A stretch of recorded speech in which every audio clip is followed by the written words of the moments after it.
awesome. Okay, thank you. Oh, can I have that back for a second? Yeah. I just wanted to mention that my interest in Zhang Junmai is fairly recent. So I was trained in German philosophy. I worked on Heidegger, Dilthey, but I've always been interested in intercultural philosophy. And I wrote a book that came out in paperback just this year, but in hardback a year and a half ago. And chapter 2 is about Zhang Junmai and Eucken and Driesch, two German philosophers he interacted with very substantially from 1919 through the 20s. And so if you're interested, I'll pass this around and you can take a look at it. But beginning with that chapter, I became much more interested in the figure of Zhang Junmai because he's a very ambiguous figure in Chinese cultural intellectual history. And so if you mention Zhang Junmai to someone, either they'll say, no one works on him anymore, why are you bringing him up? The other reaction is, isn't that really dangerous, right? And so the reason for this is there are multiple Zhang Junmais. If you look at the literature in English, he's described as a traditionalist, a conservative, a neoconservative, a liberal, a constitutionalist, a socialist, and a quasi-communist. So which one is he? Or is he all of these, right? So there's a lot of ambiguity about this figure, and you see that in the People's Republic of China as well. So last year there was a book exhibit at the Shanghai Library on 150 years of Das Kapital, or whatever anniversary it was for Das Kapital. And the 1919 edition of Das Kapital that they had there, without mentioning who owned the copy earlier, was actually Zhang Junmai's copy.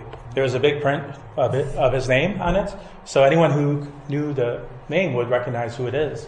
But in that case, they did not refer to whose book it originally was. And this shows the kind of ambiguity, the ambiguous status that Zhang Junmai has. So even as some people say he's a figure you should not discuss in the PRC, there's actually surprisingly a lot of work on him in the PRC at the same time.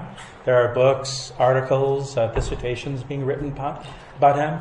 And so it's kind of an ambiguous figure, and one has to try to realize what his place is in the 20th century Chinese context to figure out what he's doing today.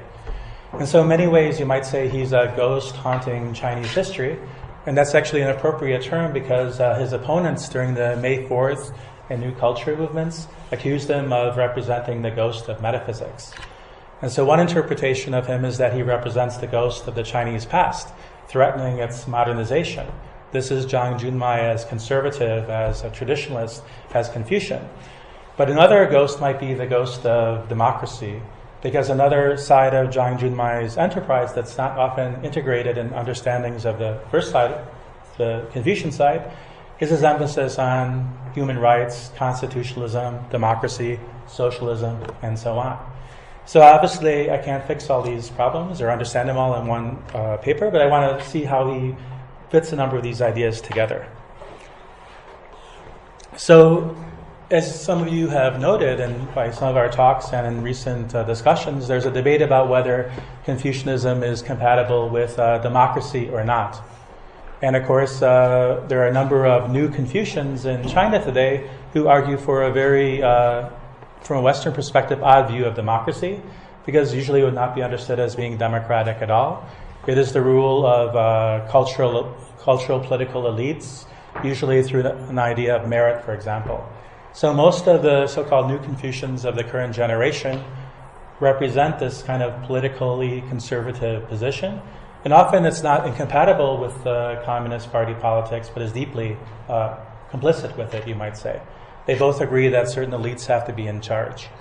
Then the question is whether Confucianism has to lead in such a direction. Is it only an ideology of the state apparatus, so to speak, to use more Marxist language? Or can it be something that has more of a critical dimension to it?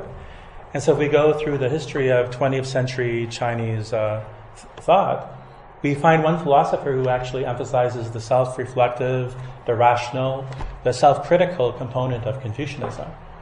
One in particular. There might be others as well, of course, and this is Zhang Junmai. And this is why I find him a very compelling figure. So even though he's accused of being a traditionalist of sorts, in other ways, he's a radical modernist, and I gave a talk about this a few days ago in Mon for the May 4th conference that they held there. And he's a radical modernist because he opposed almost all of the same ideas as the May 4th movement itself. Nationalism, democracy, even science, and so on. But the problem is that how he interprets these things is very distinct from the May 4th movement itself, and especially the New Culture movement. Because Husserl and May 4th movement basically understands science in the Victorian way. That's what I argued in Mon. But also they understand it through the lens of pragmatism as well. So they're importing a very Anglo-American idea of what science is, what democracy is, and so on. Whereas Zhang has a very different history. First he went to Waseda in Japan, of course, and then he went to Germany before World War I, and then afterwards as well. And this is where he learned to embrace not just the constitutionalism of his teacher, but also the idea of socialism as well.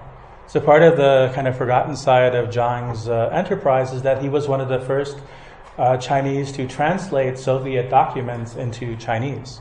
So he was the first person to translate the Soviet Constitution in 1919 into the Chinese language. And most of his writings between 1919 and 1922 were either on this life philosophy side of things, or they were about social democracy and communism. And it's very clear that he had a certain knowledge of Marxism, and he appreciated certain aspects of communism, but he thought that it was too radical for the Soviet Union, but also for China as well. And he preferred this social democratic model that was being instituted in Germany at the time, but of course would have a disastrous history a decade later. So for instance, one of the books he published in 1922 is a record of the Weimar Constitution and the Weimar Republic. But it's a very interesting text because he already notes one of the deepest problems of the Weimar Republic. That's one of the most progressive constitutions available at that time. But it had an emergency clause that allowed the consular to declare a state of emergency and suspend political participation and the constitution itself. And this was already a concern that he had in 1922, and he wrote the author of the Constitution and noted this problem. And the author, Preuss, responded, well, this is a concern, but we're more concerned about the communist rabble taking over the country, right? And so this shows his political insights of a certain kind at that time.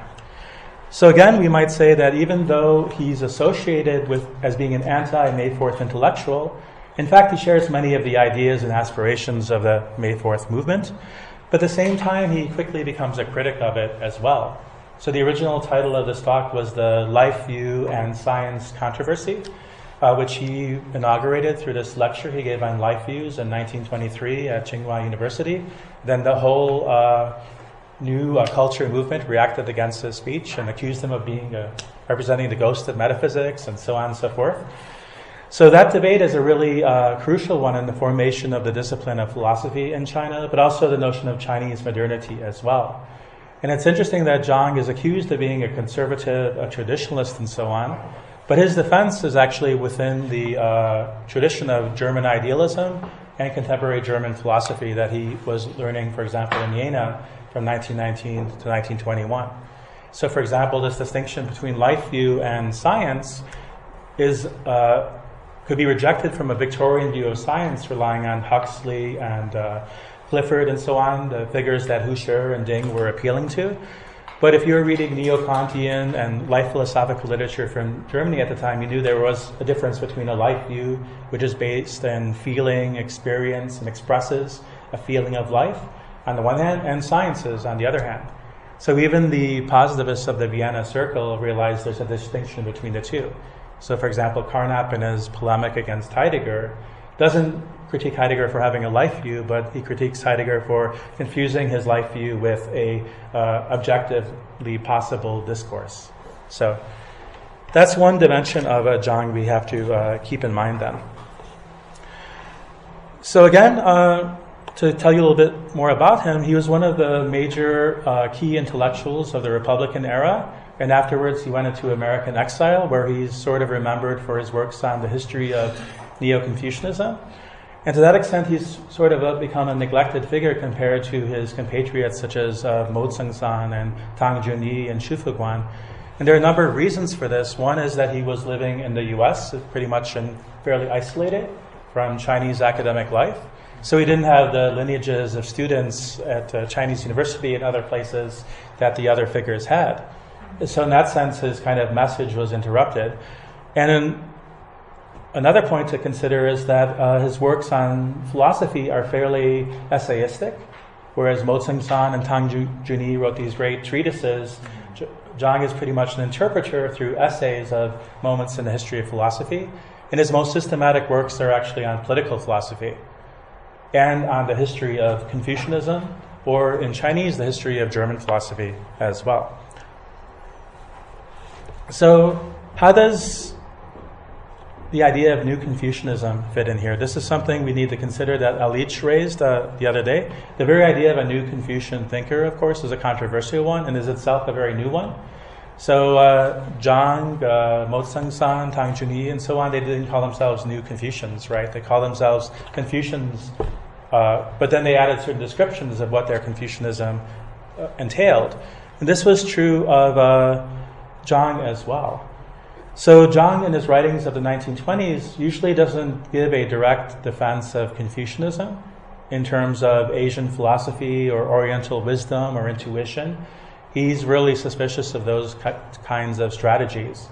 So, for example, in an essay in 1922 on Oriental and Occidental civilization, he says the Chinese can no longer rely simply on the idea of the traditional wisdom or intuition of the Chinese people, but rather, at the same time, they can't embrace this full Westernization and just reject everything that is Chinese. But rather, they have to think through, in a reflective way, in a critical way, what is most appropriate from both traditions in relationship to each other. So we see Zhang kind of develop a certain kind of sophistication in relationship to the issue of Oriental and Occidental culture that many of his compatriots did not share, unfortunately. So at the same time, he thought Confucianism had a political role as well. And his emphasis on Confucianism in politics is also, in the 1920s, set in the context of his theorizing about the political that is largely based in Western philosophical political sources as well. So, for example, he's appealing to Spinoza, Kant, as well as Eucken, Driesch, and so on. And so for him, Confucianism is not the impediment to democracy that the New Culture movement identified it as being, but rather he saw it as providing the motivation for democracy to occur in the Chinese context. That is, China, he says, is a Confucian country, at least it was at that point. And he said that was the vehicle, that was the kind of set of teachings that you could use to modernize Chinese in a more coherent way than the May 4th intellectuals were proposing. So we can see that he opposed the traditionalists on the one hand. He thought returning to Confucian tradition was impossible. But he also opposed this idea of complete Westernization that he accused Hu and Ding of advocating. So many of our ideas about the May 4th movement and its problems actually develop in this debate over life views and science, right? So that's a crucial way in which this kind of discourse emerges. And also the history of Confucianism in the Republic as well. So his justification of Confucianism is in terms of Western life philosophy on the one hand, and then in terms of the question of democracy and socialism in China as well. So what was then the problem with the New Culture movement? Well, basically he argued by destroying and undermining tradition, it was preparing the way for totalitarianism. And that's a very actually prescient critique in many ways. And he saw the nationalist movement as totalitarianism of the right. And so one of his very interesting articles in 1930 that was published in Germany is The Crisis of the Chinese Constitution. And there he uses a number of concepts from very problematic German thinkers like Carl Schmitt, who are also discussing the crisis of the Constitution in the Weimar Republic. But there he turns the argument around to critique the idea of the one-party state that he at that point identified with the nationalist government. So this is one of the problems of Zhang Junmai's historical legacy, is that he opposed the nationalists as being right-wing totalitarian thinkers or politics. And of course, he would accuse the Communist Party of being a left-wing totalitarianism. And throughout the 30s and 40s, he was really kind of almost fanatical, you might say, advocate of constitutional democracy. And even after the fall of China into two different states, the nationalists in Taiwan and the communists in the mainland, he, in exile in the U.S., still wrote about Chinese politics in terms of the possibility of realizing a constitutional democratic state, right, that would guarantee fundamental rights, democratic processes, as well as being socialistic at the same time. So it's interesting that he never abandons this idea of social democracy, even though he has to really modify it over the course of his life. So his initial model of social democracy is this Weimar one, which obviously is deeply flawed and problematic and fell apart over a 10-year period. So he could not continue with that. So we see in the late 20s he turns to a different model. Harold Lasky is an important British labor political theorist, a leftist labor thinker. And actually many of the Chinese liberal and socialist intellectuals are very influenced by Lasky. And he plays an important role in the debates of the 30s about how best to undertake socialization. And in fact, there's a whole set of texts by Zhang about how to socialize the economy that are pretty dull reading, right? When you have to figure out how socialism actually works. So I don't recommend reading that. So another interesting aspect of his activities is that during the period of the Japan-Chinese War, he united with the nationalists. He united the democratic socialists and the liberals and the nationalists and called for communist unification as well with them in this so-called anti-Japanese resistance. And so at that point, this is when he became problematic for the Communist Party, because initially he was under house arrest a number of times by the nationalist government. But at this point, he was denounced by Mao Zedong himself. And that's because he wrote this letter saying all the Chinese parties should get together and drop their differences, including the Communist Party.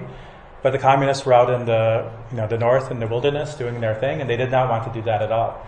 And so this is when Mao actually repeats the phrase, the accusation of the New Culture movement that he's a supporter of the ghost of metaphysics, right? So this accusation reappears throughout his lifetime. So there's this connection between Zhang and ghosts, as I mentioned before. So at the end of this conflict, as some of you might know, there's a period when the parties in China are trying to reconcile, including actually the Communist Party, the Nationalists, and the so-called minor parties, including the Social Democrats that Zhang is involved in. And there are various negotiations going on, and he's sent as part of the Chinese team, or legation, I guess it's called, to the United Nations in San Francisco. And so these are some photos from his visit to the United Nations in 1945. And I think this is important as well because this indicates his deep interest in constitutionalism and democracy. And he and the Wellington coup in particular were very interested in challenging both the nationalists and communists to realize constitutional democracy in the Chinese context. And of course, this is one of the great failures of history, you might say. And is one of the reasons why some consider Zhang a loser who you should not talk about. Because of course democracy in China is maybe an impossible thing to talk about. But yet he persisted in doing so. Of course there are other figures like Wellington and so on who did this as well. So from this introduction you can see that he's an interesting political thinker as well as a philosopher. And I now want to get into the meat of the argument.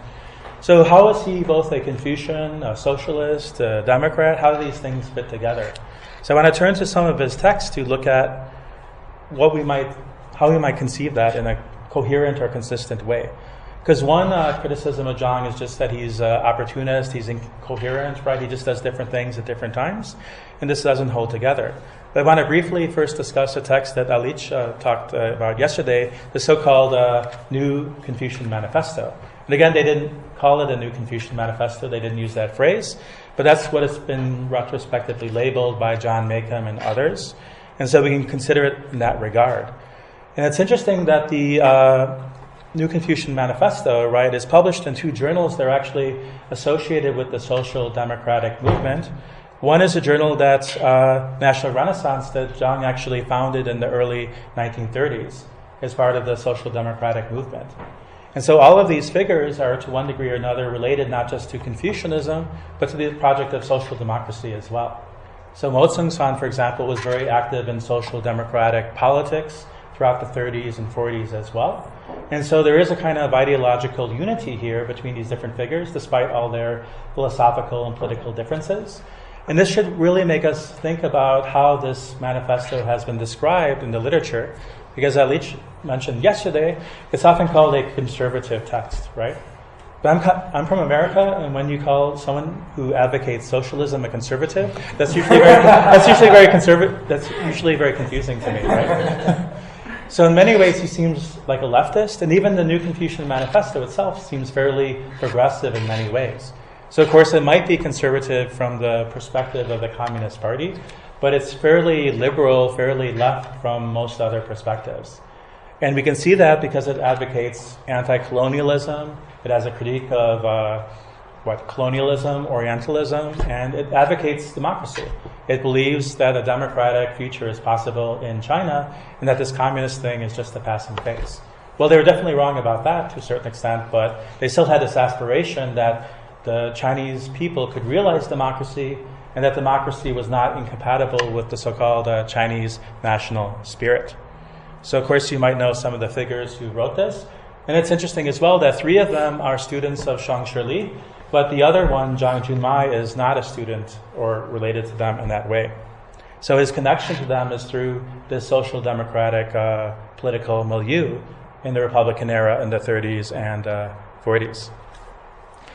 So again, I'd like to emphasize how the NewConfucian Manifesto is in many ways deeply modern. And so the new Confucians of today often say, well, this is not Confucianism at all, this is Kantianism, right? This is Kantian, Hegelian, intercultural Confucianism. It's not what Confucianism should be about. But in some ways, I want to defend the project of intercultural or modernized Confucianism as having a lot of dimensions that are important for the Chinese and maybe the global situation in the world today. So again, this shouldn't so much be called a conservative document, but an alternative conception of what modernity could be. So modernity is not simply something we should narrate according to this idea of progress, that there's only one form of modernity, whether it's liberal or communist, because the New Culture movement thought liberalism was this progressive idea that would be realized in China, but it was not. And of course, the communists share this idea of a progressive linear history as well. But one possibility we see in reading Zhang and these other figures and their texts is that there might be multiple modernities. And not every modernity has to be a linear, progressive one according to the conventional liberal or communist model, and that some modernities can in fact be deeply intercultural and not simply Eurocentric, for example. And this is something we see indicated in this text. So, for example, they're very much concerned not just with asserting like the national pride of the Chinese. I think that might be in the background somewhere. But they're also trying to understand how Chinese practices and discourses might have a certain kind of pertinence in a contemporary world. And that the dismissal of them is itself problematic from the perspective of the critique of Orientalism and Eurocentrism. So in many ways, this text is a critique of an Orientalist, Eurocentric conception of China, which they try to challenge, sometimes in very essentialist terms. But I think it doesn't have to be given a essentialist interpretation. And at the same time, they're advocating that the seeds, the sprouts, so to speak, of these modern practices and institutions and ideas of democracy, science, and so on, are also within the Chinese tradition itself. That they could be the sprouts can be activated, so to speak. So, to a certain extent, you can say the Confucian ethos is already proto or quasi-modernistic for them. And of course, this is a big issue, not just in the Chinese understanding of modernity, but also the European one as well. So, for example, Max Weber famously argued that the Confucian ethos came closest to being modern, but didn't quite make it, right? Because they weren't Dutch enough, right? Or Calvinist enough. So they were getting close, but not quite. So this issue of modernity and what constitutes modernity is a controversial one itself. But I think in this text you can see that modernity doesn't have to be taken in a Weberian way. And of course, this Weberian understanding of modernity is still very much shaping our understanding of what modernity is. So in contemporary discourses about Chinese or Japanese modernity, Weber is always there in the background or foreground. And even someone like an important intellectual like Habermas is producing a new history of Western philosophy that's coming out later this year. I shouldn't criticize it too much, I haven't read it. But just based on the book description, I already know it's very Eurocentric in how it understands the history of philosophy. And this, of course, reflects this kind of Weberian understanding of rationalization. Good. So there are a number of ideas in the NewConfucian Manifesto that I want to mention before I turn to Zhang himself, because the manifesto was written by Tong Junmai based on discussions they held together in San Francisco. And of course, Zhang Junmai was the one figure who could bring the others together because Mo and Zhang weren't getting along at that point. But I won't go into that. But basically, they kind of have as a motto this idea of reviving the perished and restoring the broken. which they get from a classical Chinese source, but they give it a very modernistic understanding that evokes, like Walter Benjamin's notion that justice should redeem not just the living, but the dead as well. And I think this notion shows how their ideas of democracy, socialism, also involves what we might call a redemption of the cultural past as well.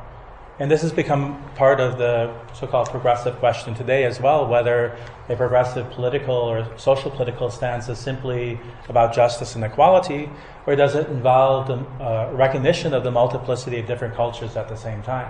This is the question of multiculturalism, right? And so obviously the new left, or whatever you want to call it, is very much concerned with multiculturalism as well as with issues of justice, fairness, equality. And we see an inkling of this kind of concern here as well. Can we redeem in a sort of modern condition this Chinese past? Can we modernize it? So now I want to turn to a set of later texts by Zhang that concern the issue of Confucianism and democracy. This is something he writes about throughout his life, and it's important enough to him that he brings it up in a number of his English language writings as well. So in 1952-53, he publishes a book called The Third Force in China. And as you know, the third force is a very controversial idea. When the communists won in the mainland and the nationalists won outside of it, this third force within Chinese politics then became a third force external to Chinese politics. And the CIA and other powers were interested in using potentially the third force to undermine the Chinese communist state, right?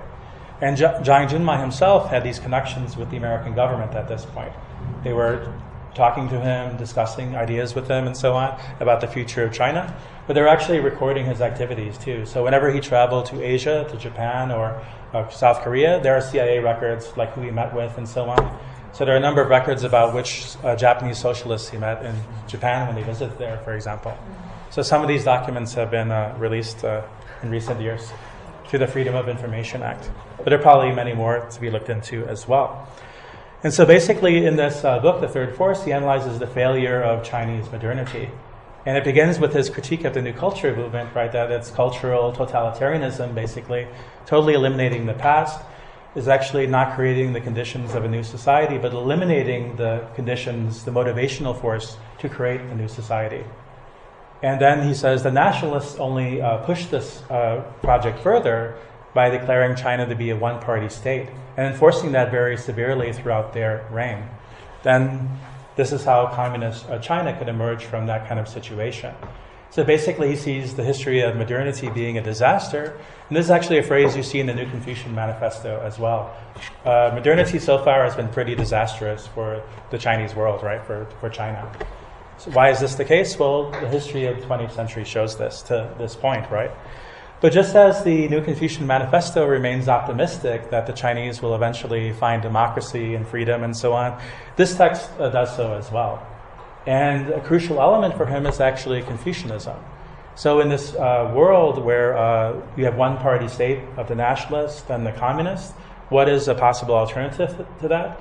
Well, he says the Chinese people have to have a sense of their practices, their customs, their traditions, not just to keep them as dead, like things to hold on to, but to activate their motivations for a flourishing form of life, a flourishing form of ethical life.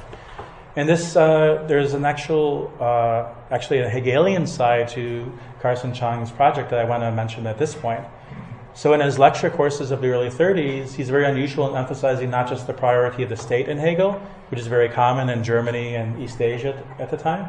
Like in the Shaitani, for example, it's all about the priority of the state. But he emphasizes rather something different, the middle sphere of civil society. So he says the reason why Hegel is so significant is he has the family, he has this realm of associations, this whole concept of civil society. And this is what he thinks the New Culture movement, the nationalists, undermined, and then the communists totally prohibited. Because you need flourishing freedoms of family relations, social relations, and so on, to have a flourishing form of democracy. So when the nationalists prohibited that, they actually were not just suspending democracy for the time being, but they're impeding the actual practices, the cultivation of practices that could lead to a democratic ethos in society. Because for Zhang, even though he's a constitutionalist, he also has this Confucian side, you might say, that if it's not practiced, it will not become a flourishing condition. And this is true of democracy as well. So it's interesting that even though he's known for being anti-communist, in this book he's very critical of the New Culture movement and the nationalists almost more than the communists, right?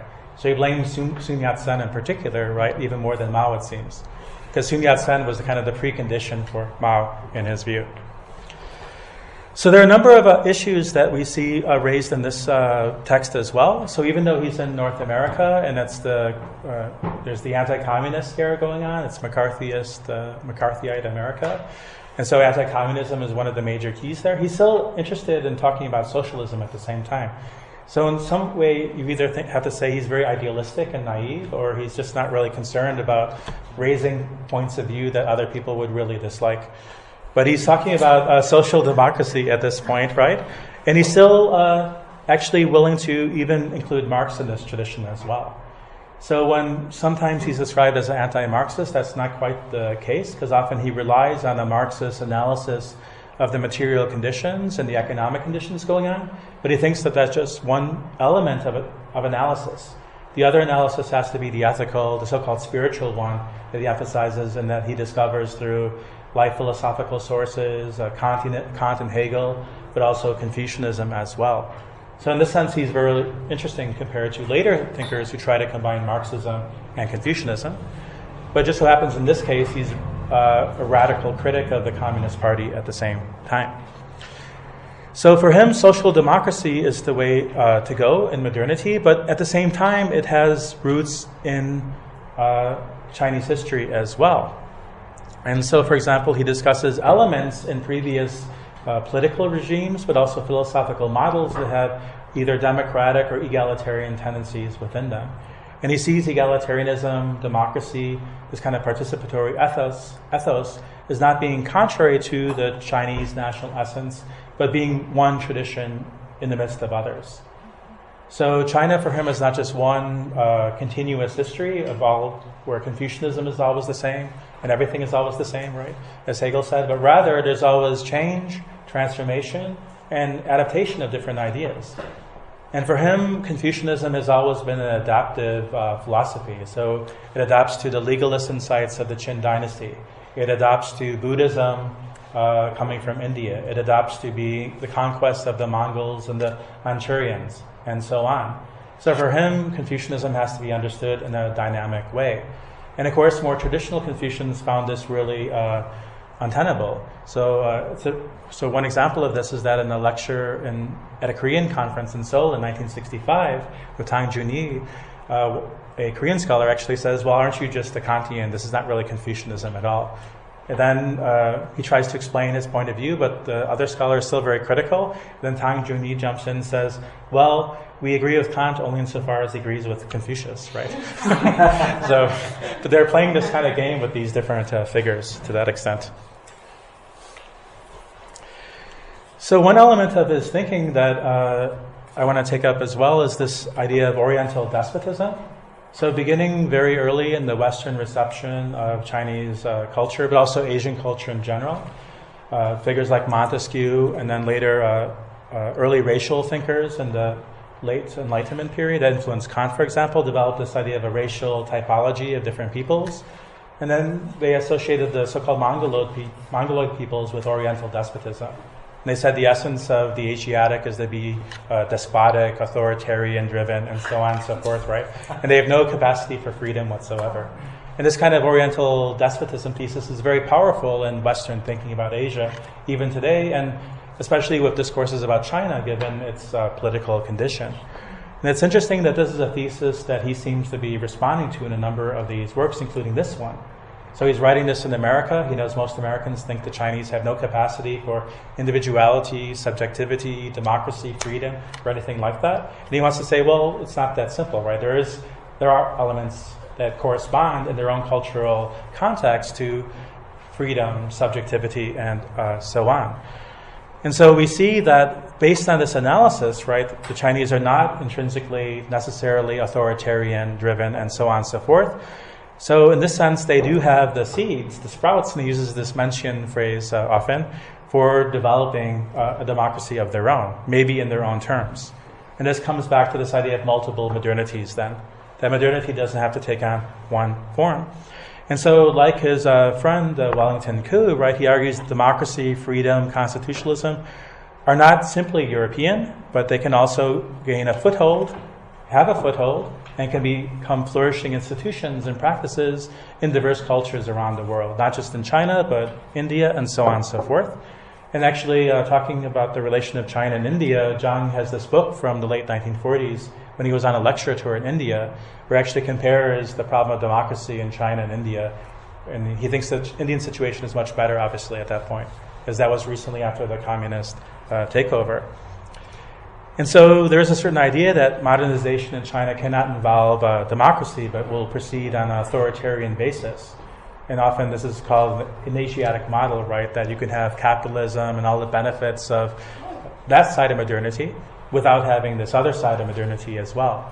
And I think to this extent he is very much a Kantian, and we see that even in this debate with Husserl and Ding and the other new culture intellectuals, because for him modernity is not simply technological, scientific progress, but it's also this taking over a position of moral autonomy. And for him, moral autonomy in the Chinese context doesn't mean Kantianism, it means Confucianism. And so for him, Confucianism is an ethos of cultivating moral autonomy. And you often see this in Taiwan or in China, people who are influenced by the so-called NewConfucian movement, the Mozhengsan and others. They often take Confucianism to be about a certain kind of individual conscience, responsibility, morality. And that's very different than Western interpretations, popular interpretations of Confucianism that always emphasize role ethics and virtues and so on. And I think this is part of this difference, is that it's the question of modernity in China that is affecting these Chinese intellectuals and philosophers. So let's consider then how he produces this counter-argument to this, what we might call the Oriental despotism thesis. And basically what he wants to establish is that Chinese traditions, right, and there are multiple ones, do not lack what he calls the sprouts of democracy. And here we have to distinguish between factual history and normative potential. And I think you can recognize he's using a kind of neo-Kantian language that, of course, Habermas uses today as well, between facticity and norms, for example. But he uses this distinction as well to talk about the actual factual history of Confucianism, right? And how it gets intertwined with various institutions and practices, many of which are, from his perspective, destructive. So, for example, gender inequality is not necessary to Confucian philosophy, but is part of how it was practiced and institutionalized over time. And so for him, you can use the normative potential of Confucianism to critique its actual history. And for him, there are a number of moments in that history that show this normative potential. So one thinker in particular he often appeals to is Mencius, of course, because Mencius seems to be the closest to republicanism you can find in classical China. But he also emphasizes figures such as Wang Yangming as well. And this is one maybe difference between Zhang and the students of Shang Shili, is that Zhang is much more likely to find not just Mencius of interest, but various heterodox figures within the Confucian tradition as well. So we have to then distinguish the factual and the normative, right?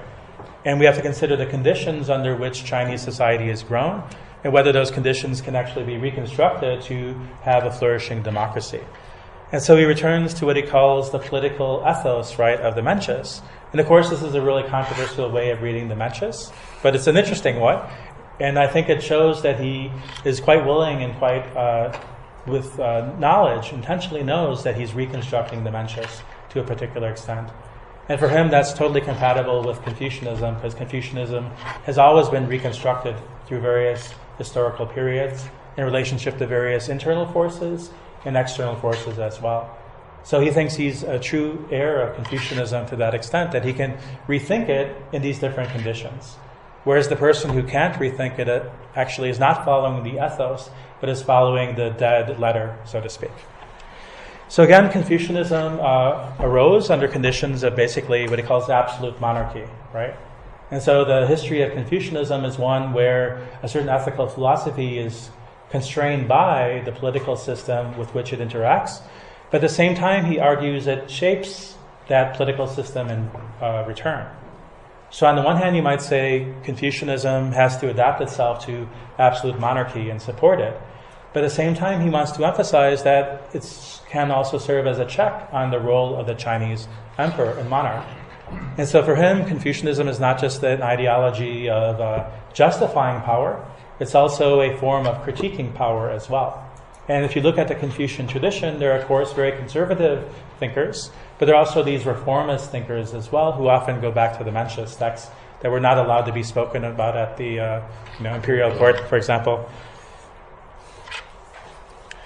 So he gives us 5 different arguments in this text in the third forest. This is the concluding chapter to it. And let's consider what he has to say here, right? So the first part, right, is the possibility of removing leaders, right, who are not true leaders, not genuine ones, and the justification of revolution in the Chinese tradition. So he argues, right, that Mencius provides a justification for removing non-genuine leaders.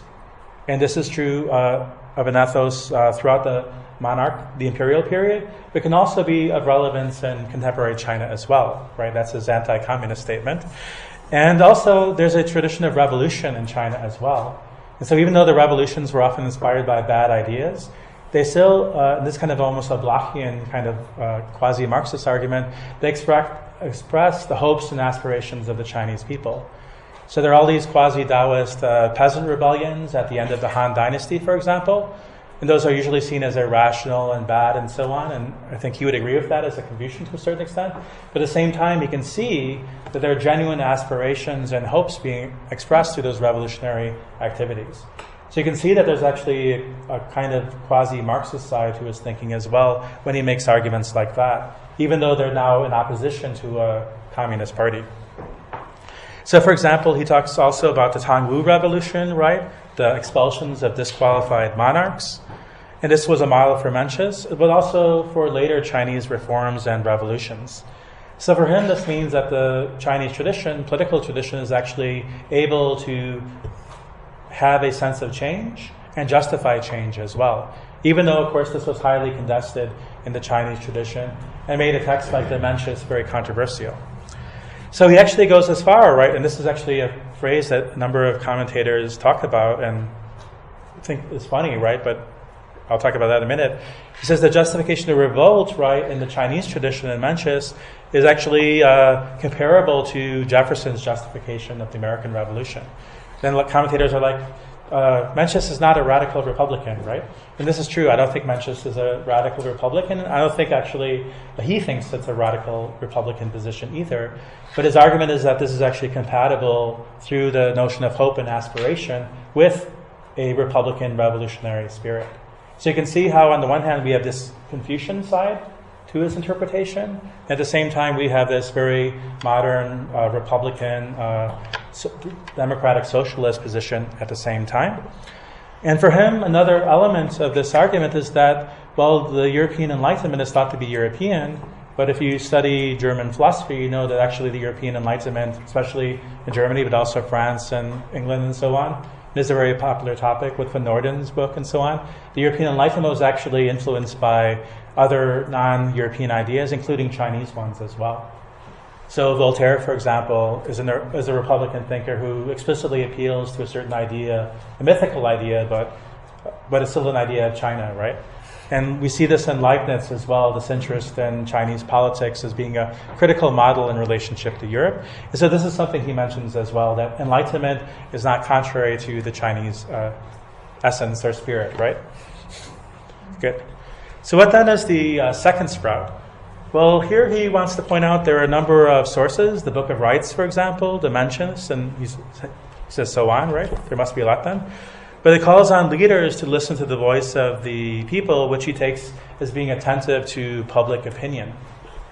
So again, this can't be said to be representative democracy, right? Because listening to people is not the same as having them vote for you, right? But still, there's a sense in which the people have the priority. So there are a number of arguments in Mencius and elsewhere in other texts that the leader has power, but the power means responsibility for those around him, right? And this is the idea that the king is the lonely one, the sole one, because he has all this responsibility for the world. And so he wants to emphasize, almost through a kind of asymmetrical ethics, we might say, the responsibility of the ruler for the ruled. and that the genuine ruler is the one who responds to the needs, the feelings, and aspirations of the people, and so on. And this indicates not democracy, obviously, but it indicates a sprout, right, that can become or move in, grow in a democratic direction. Because for Zhang, the next moment after emphasizing the listening to the people is actually elections, having the people decide who the ruler should be. So again, this shows that a democratic ethos and the Chinese ethos are not incompatible for him. And again, he uses this Jeffersonian idea of popular sovereignty, which he knows is not the same thing. But he thinks this is an indication that a Jeffersonian idea of sovereignty can be introduced into the Chinese context. And notice here that unlike his earlier works, he's not using the English and German sources he usually uses, but now he's using American ones because he's writing this in North America, right? And he talks about Jefferson a lot in this book. So this does show, right, that the Chinese do have a sense, right, of the popular will. Right? And this goes back to his reflections on Spinoza's Politics and Rousseau, that the popular will is compatible with a certain sense of Confucianism. And this raises a number of important issues for how we think of Confucianism today, because the current new Confucian tendency is to say Confucianism says we should only have the rule of those with merit, the rules of the elite, and so on, like our friend in Shanghai, right? Who's a very nice guy, but still, argues these things. But for Zhang, that's not the case, right? Confucianism means responding, listening to the people, not simply steering them and ruling over them as a certain kind of elite, right? So for him, self-governance, sovereignty, right? All of these are compatible with the Confucian ethos, properly understood or reconstructed, and can be a kind of guide in realizing democracy in the East Asian and Chinese context as well. So the so-called third sprout, right? Mencius only had 4, but he has his own version of sprouts. There has to be attention to merit in selecting officials and scholars in the Chinese tradition, right? And this is the part that's really focused on by the new contemporary Confucians. There has to be a system of merit where you select the best, and the best should rule over others, right? And there's a certain modern reinterpretation of the classical tradition itself. And he also agrees that there has to be merit involved in selecting those who rule, but at the same time, he wants to give it a kind of anti-elitist interpretation at the same time, because he emphasizes how this is a kind of anti-aristocratic, anti-elitist strategy of selecting people based on the equality of their capacities to learn and become those who have merit. So for him, this is not an argument for a certain elite controlling society, but it means that education and society is open to everyone equally, and then you have this kind of maybe competition between them in these selection processes. So again, the traditional education system is not fully egalitarian, right? He recognizes that, and yet at the same time, this egalitarian ethos is there in place, even though it's not fully realized in the practices and institutions of the traditional Chinese scholarly education system. So again, there's this focus on capability, merit, and so on, and this has to be important as well. And again, he notices, Van Orden brings up this point too, that the Chinese idea of the examination system influenced the modern Western selection of bureaucracy as well, right? That it should be done through merit and not just hiring your relatives, for example. Although that doesn't apply in Washington these days, right? In the White House. Because Trump has all of his family members. So anyway, so this is also can be taken in an egalitarian way as well, even though it preserves a certain sense of those who have a certain capacity to rule, but for the sake of the people. So he doesn't fully do away with the merit altogether. So that he might share with the new Confucians. So again, sprout number 4 is interesting as well. It says freedom to remonstrate and correct. So one traditional Chinese practice is that even supposedly in theory at least, the poorest peasant can go to the governor, to the police station, or even the emperor, right, and ask for help, right? And there's some interesting movies about this. There's a Gong Li movie where her husband gets injured, and she's very stubborn and keeps on going to all these different offices, remonstrating for justice, right? Yeah, in the end, it's a disaster for her town because she's so stubborn about trying to realize that. you remember the name of the movie? Yeah, exactly, yeah. But it shows that system of remonstration, right? But also how it can lead to disaster if one person is very, very stubborn, right? So anyway, it's an interesting movie, but in this context, he thinks the freedom to remonstrate and correct, again, it's not a full-fledged freedom of the press or freedom of conscience, but again shows how there's a correlation. There's the sprout on the one hand of remonstrating and correcting, and then there's the realization of the sprout in a free and open society. And again, we might remember his emphasis in Hegel on civil society, that there can be a flourishing press and media and associations and family and so on. And it's interesting, Hegel's not a very liberal thinker, but in Zhang, Hegel becomes very, very liberal, right? So that's an interesting interpretation he has of his own. So anyway, this shows that there's a certain freedom in traditional Chinese society to correct injustices, but also not just remonstrate, right, but also to criticize and critique governments as well. So if you look at the Chinese tradition, he says there are many instances in which literati are critical, often indirectly, right, but still critical of institutions or practices which they seek to reform. And they also have this freedom to withdraw, right, into the countryside and pretend to be a Taoist hermit or whatever if they really don't like or agree with the governmental practices. So this shows that there's a certain sense of freedom in the Chinese tradition, according to Zhang as well, that this idea of freedom is not simply purely a Western idea that doesn't have any correlates within other cultures, but in the Chinese context, this shows a certain kind of freedom as well. And of course, you can point to the aesthetic freedom that traditional Chinese painting and poetry has as well. So this is not, again, the full sense of the freedom of public expression and debate, but again, under the conditions of Chinese monarchy, he says this shows that there is a sense of freedom in relationship to the monarchy. And so I think, again, he's critiquing this Oriental despotism thesis that says that all Asian or Chinese people are intrinsically authoritarian and despotic and know nothing of freedom or subjectivity whatsoever, right? And he's saying, no, that's actually not the case if you look at the Chinese tradition more carefully. So let's then turn to Sprout 5. And this is when you see the socialism at work in Zhang Junmai. So even in the 1923 lecture on life view, he says, for the individual, the most important thing is to morally cultivate yourself. And he talks about that in terms of life views, this German idea of Lebensanschauung. But also it sounds very Confucian at the same time. But he says the role of the public is to socialize, right? To socialize the economy and politics and so on and so forth. And even while he's writing in America, where most people are afraid to even mention anything to do with socialism, it's 1952, right? This is the full McCarthyite terror is in play in America at the time. People are being hauled before the House Un-American Activities Committee and so on. At this same time, he's willing to talk about a kind of participatory democracy, but also socialism as well. And so there he argues that the world for the Chinese tradition is a public space. It's owned by all of us, right? And this, again, connects to this Chinese tradition of everything under heaven, but he gives it a socialist interpretation, that everything is commonly owned among all of us, right? And that private ownership control is narrow-minded, one-sided, right? You might associate it with the petty person, maybe.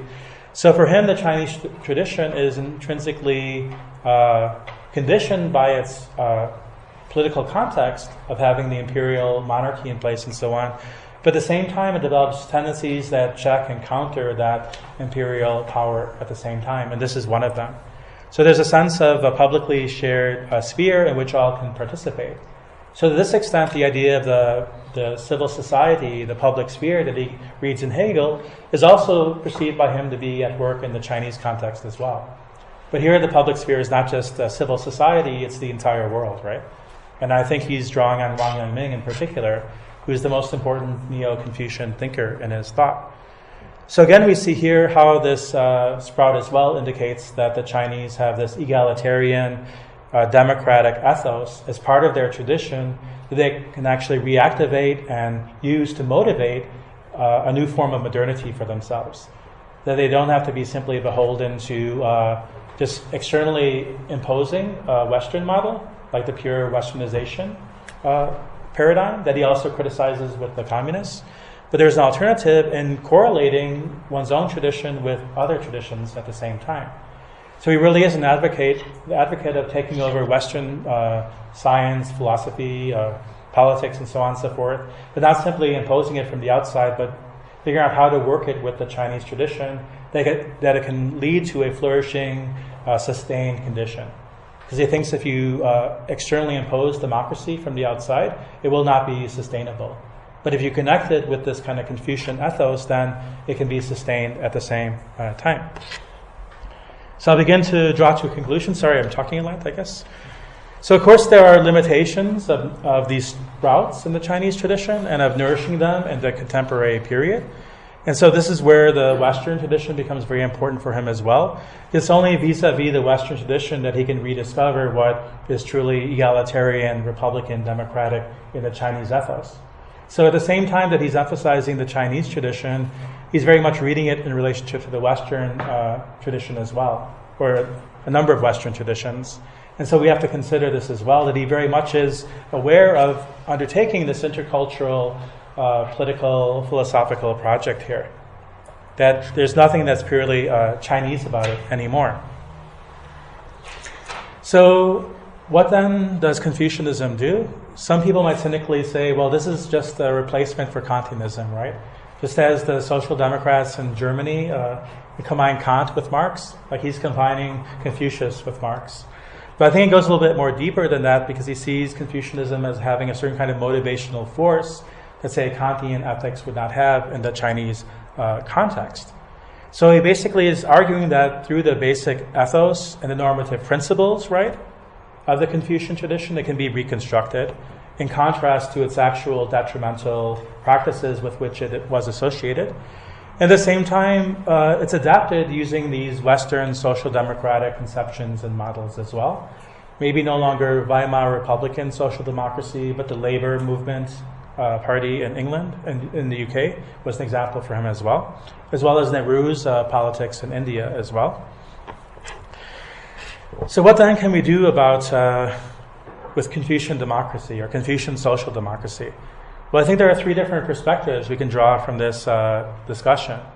One is, of course, this Oriental despotism thesis that China is intrinsically or anti-democratic, and there's nothing it can ever learn from the West, right? The other is that it's already democratic or free or philosophical, whatever it might be. It doesn't have to learn from the West either, right? It has everything it needs in either case. But I think there's another model of intercultural fusion that Zhang is using. And I discuss this idea of fusion in chapter 2 of my book, because Dries, in particular Dries and Zhang are talking about the fusion of cultures, right? It's kind of a preliminary version of the fusion of horizons that Gadamer discusses. And there we have this idea that the historic roots of Chinese democracy, when crossbred, right, uses this biological language, and nourished with modern democratic concepts, can establish a stable and working democracy in China. So obviously we might consider him very optimistic about in making such a statement. But again, he's arguing about the conceptual possibility, the normative potential. And to that extent, we can say the normative potential is not refuted by the actual history of, say, communist China. So just as Habermas says, the history of modernity is all about not just the paths taken, but the paths that we're not taking, but that we can return to get a new conception of what modernity is. He states that at the beginning of the philosophical discourse in modernity, we can actually do that in the case of Chinese modernity as well. So even though Zhang is a very controversial figure, sometimes he's a very dismissed figure, at the same time he represents a certain alternative path that was not taken, but still has a kind of normative potential for us to consider in the contemporary social political situation. I think in many ways he doesn't have the sophistication of the new Confucians of today, right? But I think he has a more compelling version of Confucianism, and that is compatible with individual freedom, human rights, democracy, and so on, that I think these new Confucians are too willing to abandon. So thank you very much.